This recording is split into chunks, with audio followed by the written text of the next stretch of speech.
In 1977, England was full of jazz rock. You had Colosseum 2, Brand X, Steps, Mirage, Major Surgery, Turning Point, and this band we're about to hear, Skywhale, from their singular album, The World at Mind's End, the track Epicure.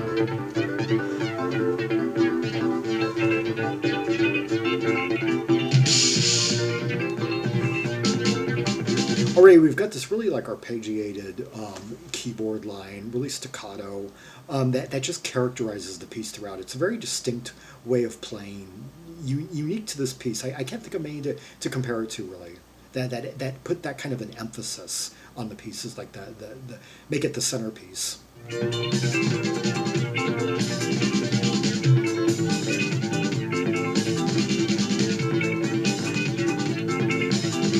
And notice how is the drummer's like throwing rolls in at the end of each bar.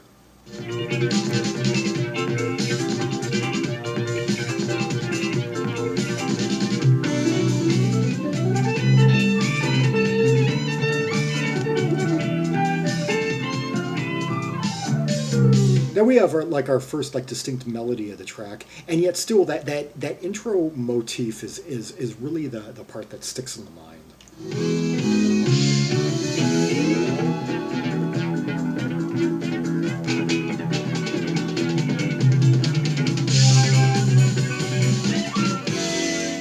See how we're just taking a theme and modulating underneath it?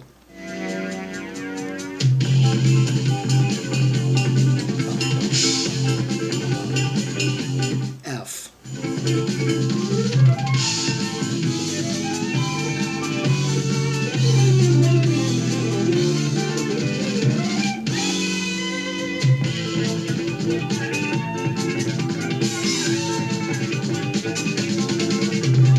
A.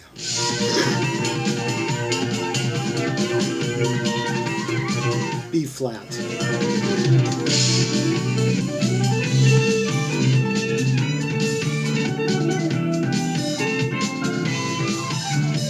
I love the chromatics. We're hitting so many tonics. We go from like B flat to like E flat, then like up to E, up to...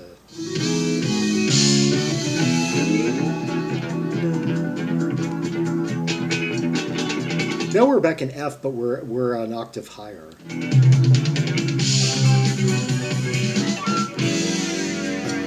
Now we're in F sharp.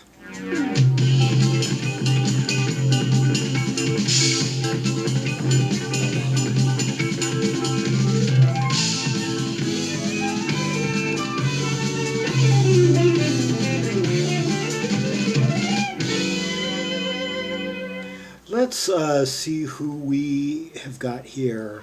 The let's see, electric guitar, acoustic guitar, classical guitar, guitar synthesizer, violin, played on this album by Steve Robshaw, who has 14 credits according to Discogs. Interestingly, this is his only, this is his first apparently, and then he appears on the track Time for a Change off Peter Hamill's PH7 album from 1979. And then has scant credits until 1990, although he... I don't know. I think he must have been doing something. 1980, he appeared on a record, a 7-inch, Pete Brandt's Method. I'm going to have to bookmark that one. I haven't come across that one before. Okay, I'll introduce others as we go along.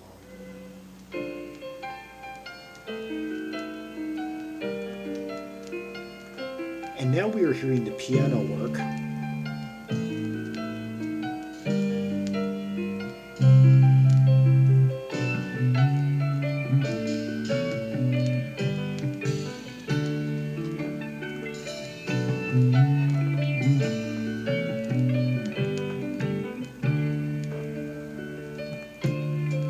This guy has a funny name. Strangely, there. Gwyo Ze Pix. And, Howard Scar, a.k.a. Howard Scar. He plays electric piano and synthesizer, yeah.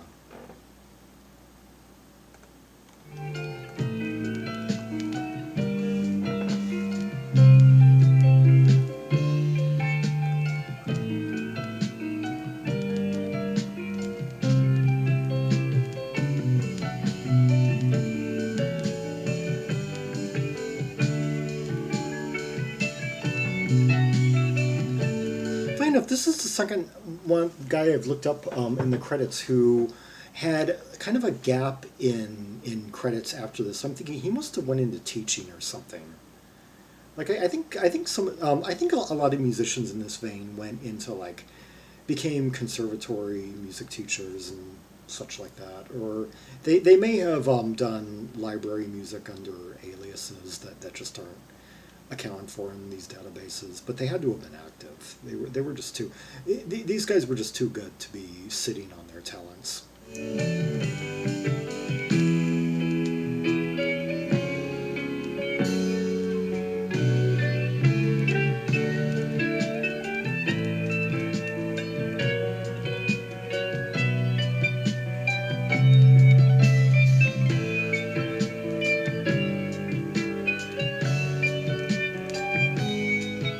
Very thin but slightly just kind of tubular guitar sound, those lines over that slow bass line.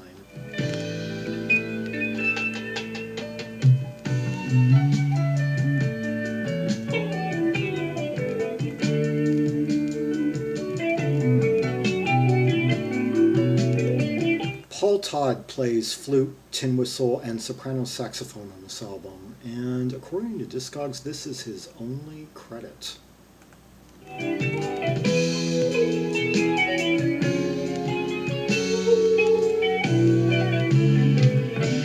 Hold on, this could actually be Stan Thewils, who plays flute and tenor saxophone. So that flute that we're hearing could be. Yeah, two guys credited. Let's see. Yeah, they're and both fully integrated members of the band.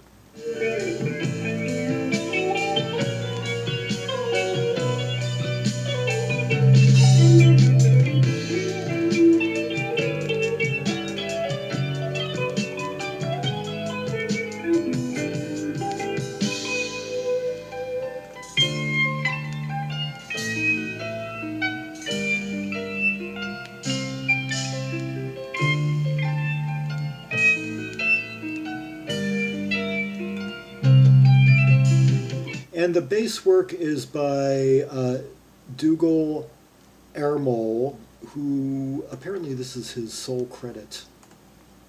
Yeah, drums, percussion by Mick Avery.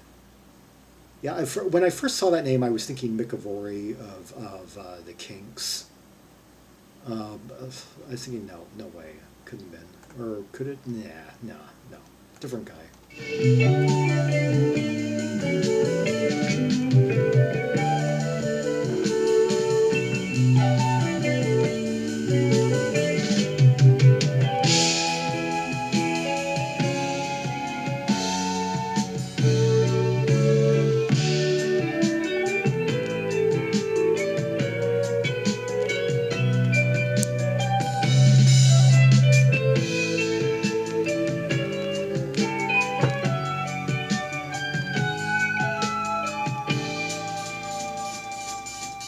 Now we're finally getting back into the song proper after kind of a sedate sort of section there, pastoral, exploring the quieter aspects of the band.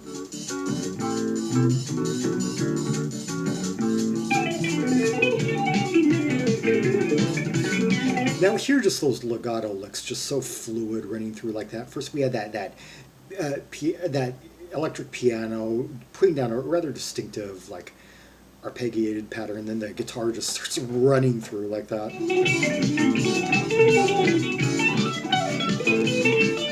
And that real slick hi-hat driven beat really helps too.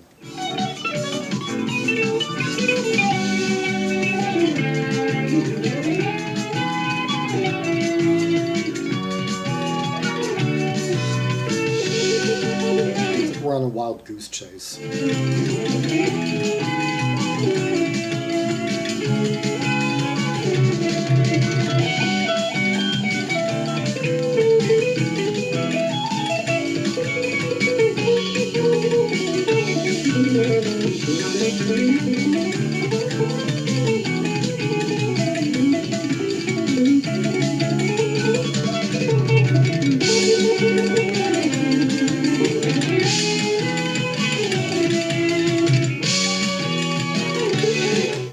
like we've gone through three completely different song ideas at this part because we're going through some sections, some tonics now that I'm not hearing any thematic resemblance to what we heard at the beginning. For what it's worth, the cover to this album features two humans with transparent skin making out before a cloud-laden threshold in what looks to be like a cone. Where it's one of those circular themed 70s album covers, and they seem to be standing. They're kind of like exposed from the waist on up in what appears to be just big bath, foamy bath of like lava flesh. I can't quite make that out, but and there's like a bird, a big bird hovering above one of them. Yeah, Skywhale. It's surreal. I wonder how many, if any of the songs on this album, or if any of the musical passages are supposed to interact somehow with this. Something that you would really have to use your imagination for if relevant, because there's no lyrics on the album.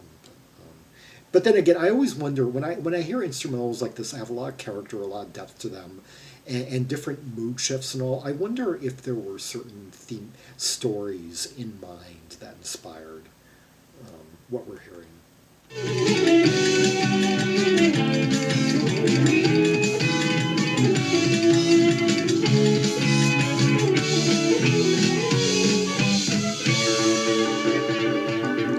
Yay!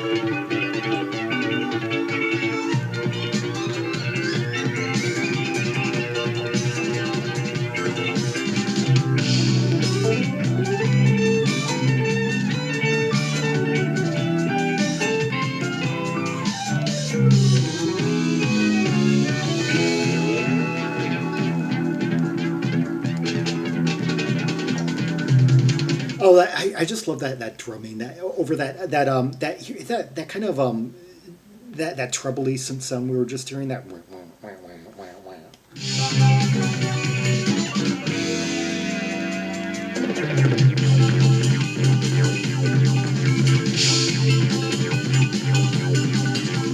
you think Mick Avery of the Kinks could have filled this drum spot?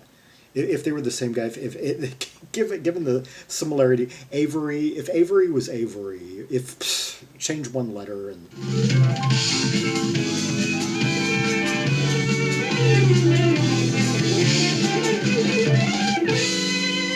you think at any point Mick Avery got bored of playing Ray Davies' material, especially around this time?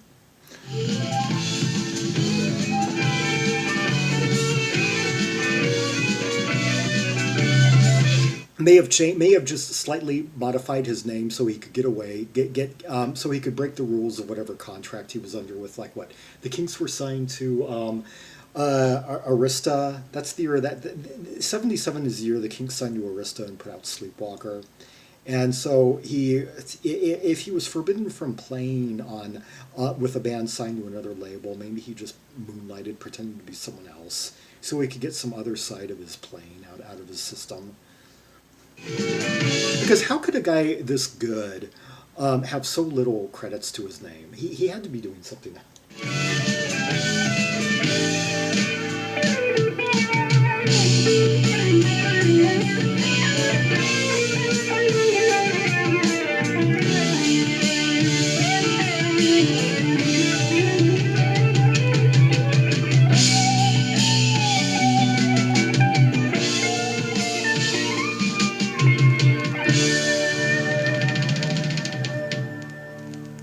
When they slow down and those like kind of concluding parts where the cadence kind of opens and a few of the more like where things just kind of open up for and allow some more climactic drum rolls to come in and some more lyrical leads to just sustain notes to carry it out, and that the end is just approaching, and before that final wallop of an outro.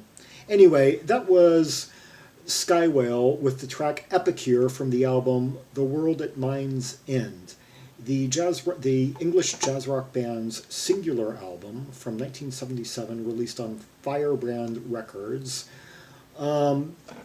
A band comprised of 7 very skillful musicians who appear to have not recorded a whole lot outside the band, sadly, but they left behind one really fantastic record that has grown in popularity in the last 10 years, I'm glad to say, and holds a pretty, for such an unknown record, holds a pretty respectable rating in the top 1,000 of RYM the last time I checked. It was up in like the 300s, I think. Yeah, and considering the competition, heck, and that's and like heck, 350 would be quite honorable considering all the good to great releases that year. I mean, I've worked, and trust me, I've worked through 1,675 albums from 1977. It's my second year behind 1976, where I've exceeded 1,740, I think I'm currently at.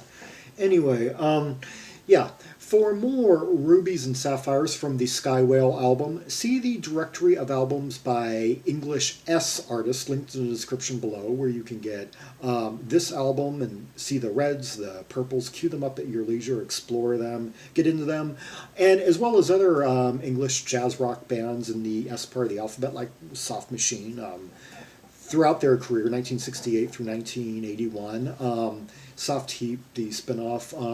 Steps, yeah, the French, the English-based band that put out an album in '77. It was only released in France, though. Yeah, and you can go through the alphabet, the English alphabet, to find other English jazz rock bands like Azimuth, the English Azimuth, not to be confused with the Brazilian band of the same name. Different spelling, though. The English band were a bit more ECM styled. And like Mirage, the Brian Godding one album act that put out an album in '77. Samutra, oh yeah, back in the S again, they put out an album in '78. Turning Point in the T pages put out 2 albums circa '77, '78. Bill Bruford's a jazz rock band put out 3 albums between '77 and 1980 over in the B directory. So many more. National Health, yeah. Alan Holdsworth in the A. Yeah. If it's a solo artist, they are alphabetized by their Christian name. So Alan Holdsworth would be in the A directory. And like and subscribe and hit the bell and follow me on social media to know when the next video is going to be coming out. And leave a comment on any point you would like to add to this, any observations you had that you would like to expand on in the comments section. And until next time, this is Zaragon, the world's most air-traveled trimaximalist, signing off.